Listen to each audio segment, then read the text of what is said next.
Oh Lordy, tuloy ka na ba to? So, ito na nga. Sa lahat ng kinakatakutan ko ay yung mga ahas, gagamba, bubuyog, poison ivy, at iba pa. Oh Lordy, ano ba tong ginagawa ko? Tabi po nuno. Tabi po puwera kagat po. Maintindihan kaya ako ng nuno. Dapat ba English?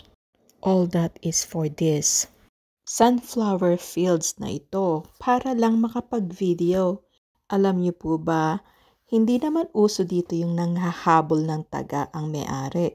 Ang uso dito yung nanghahabol na bala. Pero sabi nga nila, it's better to ask for forgiveness than ask for permission. Pero syempre, bago tayo umakyat dito, tiningnan muna natin kung mayroong mga trespassing sign.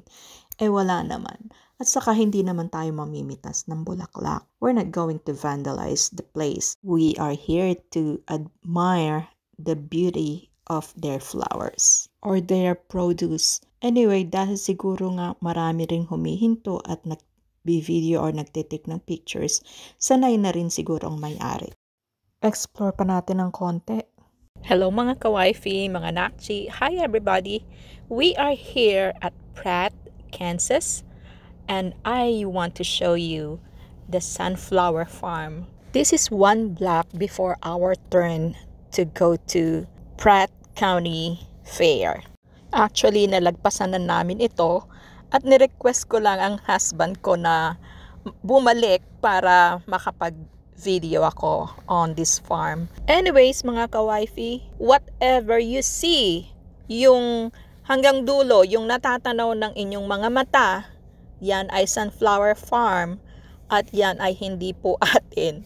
So, po yan atin, tayo po ay medyo nakiki-video lang para sa ating content at para maipakita ko po sa inyo kung bakit ang Kansas ay tinaguri ang sunflower state. Dahil po yan ang Kansas ay nagpuproduce or nagtatanim ng sunflowers. Hindi pa po lahat ng mga puno ng sunflowers ay meron ng bulaklak at ang sunflower farm na ito ay along the highway.